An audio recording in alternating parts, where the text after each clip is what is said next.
All right, in this segment, we're going to break down short-term notes payable. Short-term notes payable by definition can be sold or transferred on a general level. Again, we're not going to go too specific here, but just keep it really simple and helping you understand the general pieces of short-term notes payable. Remember that notes is another word for loan in accounting. So these loans or notes are issued can be issued to purchase merchandise or other assets. So we can take out a short-term notes payable, meaning it's due. We have to pay the note in full, the loan in full in 1 year or less, and we can use this loan to purchase our merchandise for our store or any other asset that we need in our business operations. Typically, we would probably go to the supplier or a vendor who's providing the inventory or some other asset, and we would make arrangements to do some sort of in-house financing with them, okay, using a note, a loan. All right. Another way is that notes are issued to creditors to satisfy an aging accounts payable. So in other words, what the attempt is we're trying to extend our credit period off of our regular accounts payable. So again, I have already purchased my merchandise from my supplier, but the bill is due today and I don't have $10,000 to pay for this bill for my accounts payable. So we work it out with the vendor that they're going to extend our due date, give us more time, extend our credit period by changing our accounts payable to a notes payable. Okay. And that way we're given more time to pay the bill in full, and the vendor, the creditor, is okay because now they're charging us interest, so it benefits them. Okay. Another reason why we would issue a short-term notes payable is that we're needing cash. We're cash strapped, or we're needing cash for some reason, and we go to a bank and we borrow money from the bank. Now, within that type of short-term notes payable, within that we could have two types of loans or notes. One we would consider an interest-bearing note, and another one we would consider a discounted note. And so an interest-bearing note is what the you and me's of the world would know as just it's regular. We'll take out a loan for $5,000, and then we have to pay the $5,000 back plus interest that the bank is charging us. Okay, so the proceeds from an interest-bearing note is exactly what I borrow. So if I borrow $5,000, my proceeds are $5,000. If I borrow $10,000, my proceeds are $10,000. Okay. However, with a discounted note, it's not the same. Oftentimes, a discounted note is issued to a business that's new, high risk, or maybe has bad credit or low credit. They don't have enough credit. And so the bank says, hey, we still want to do business with you, but because you're high risk or you just don't have enough credit to show a credit history, what we're going to do is we're going to issue you, or you're going to be issued a discounted note, or we issue a discount note.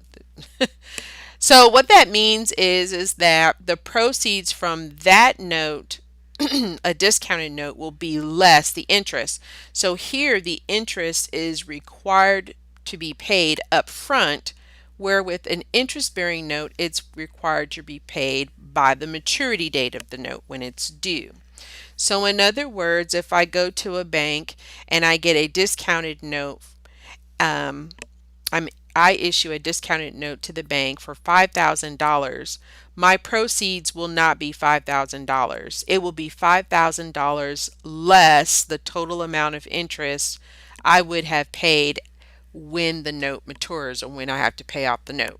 Okay, so the difference between the two is that interest is paid at the end when the note matures for an interest-bearing note, and then with the discounted note, it's paid at the beginning before the note matures. All right, let's take a look here.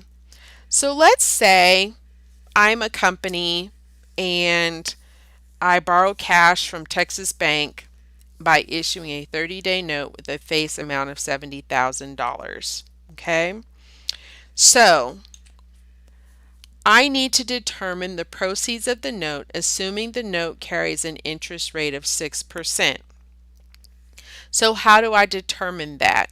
Well, this one is actually quite easy. We've got some extra information here that could throw us off our A game, but you guys are smart. You won't fall for it.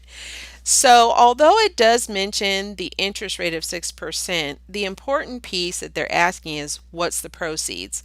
Since this is a regular interest-bearing note, the proceeds will be exactly $70,000 because we are receiving the full amount of what we are asking for. And the interest is paid at the end, the due date, which is 30 days into the future. Now, what if we have that same note, and this time the note is characterized as a discounted note? The interest is the same, but the interest is paid at the beginning when the note is issued, not at the end when the note is paid. So in this situation, the proceeds, the amount that my company will receive in hand in their business bank account, will not be $70,000. It will be $69,650. Why? Because I have to pay the 6% interest up front because this is a discounted note. Okay? So that's just showing the difference between when the interest is paid based on if it's an interest-bearing note, a regular interest-bearing note, versus a discounted note. Let's take a look here at this one. So let's say there is a business, it issues a 30-day 7% note for $150,000 to a creditor on account. Don't forget that part, on account. So what that means is this business has already purchased inventory for $150,000 on accounts payable. Apparently, they do not have the full $150,000 and they need to be extended a due date. They need more time.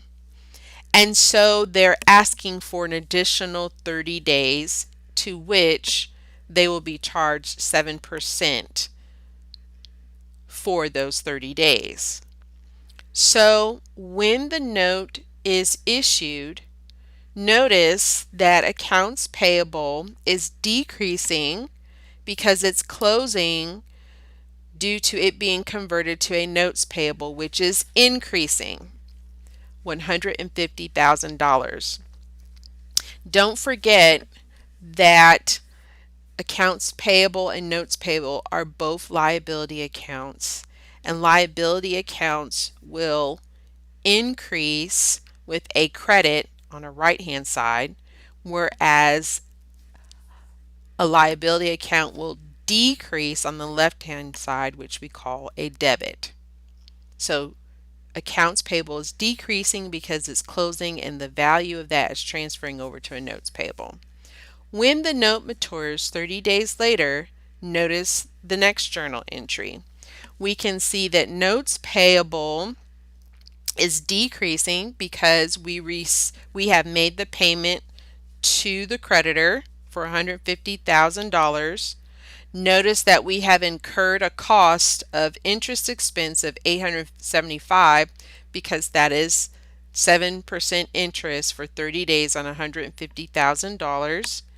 And then the full amount of the principal and the interest on the note is $150,875, thus showing that cash is decreasing. And remember, cash is an asset. It decreases on the right-hand side, the credit side. All right. So this is what we have here. Let's take a look at another one. So let's say there is a business, or we have a business, and we issue a 45-day note for $90,000 to our creditor on account. So again, we have purchased some inventory, apparently, it doesn't give us specifics, in the past for $90,000, but we need more time because we don't have the full $90,000. So we are asking for an extension by issuing a notes payable, right? So the note is going to now cover and pay off accounts payable. This is kind of like the robbing Peter to pay Paul type of a thing, where I'm taking money, I'm taking out a loan to pay off a credit card, or I'm taking out a loan to pay a bill. That's really what's going on here. I'm taking out a loan to pay a bill, accounts payable. That's really what's going on. And so we take out a loan to pay off our bill, accounts payable, right? But this particular loan or note is a discounted loan. So remember that a discounted loan, I have to pay the interest up front. So I pay the 8% interest up front to the creditor, and the rest of it goes to pay off the account, right? Then later on, when the note is due, I pay the notes payable in full, $90,000. Cash is decreasing. Notes payable is also decreasing. Why? Because I paid off the loan. I paid off the note. My cash is decreasing because cash is going out to pay the loan. All right. So that's what we have here. Now, for those of you who, just being mindful, in an earlier accounting course, you would have seen this. Typically, in most accounting textbooks, it's like a chapter 6, where we're talking about receivables, if you guys remember that. And so with receivables, we're like, oh, this is the perspective of, I am the company and I'm waiting to receive payment from my customer. So if you guys remember that, we made a sale, the customer didn't pay us cash up front, right? And so we're waiting to receive from them. And then on the day that they should pay us, scenario here, May the 31st, oh wow, they don't have the money. They say, hey, can we have more time? And we say, sure, but we're going to convert your accounts receivable to a notes receivable, and we're going to charge you interest. Cool, we can do that. Then 60 days later, we receive payment from the customer, and this is what we see. Our cash is increasing. We've increased our interest revenue, and notes receivable is decreasing because we receive payment from the customer. Well, all we're doing here in this particular section is reversing that and saying, oh, look, the same scenario but different perspective. Here, we are the customer. The company is the customer, and we have purchased inventory through accounts payable. And then 30 days later, we need more time, and the seller or the vendor says, well, we've got to convert your accounts payable to a notes payable. We say, cool, okay, you charge us interest, we'll pay it. And then on the maturity date, we pay them the note plus the interest that we were charged, and our cash is decreasing. So just wanted to give you perspective on same scenario, two different perspectives. Who are you? Well, in this particular chapter, this module, we are the borrower, and these are the transactions that we need to be mindful of and that we need to know how to record in our accounting system.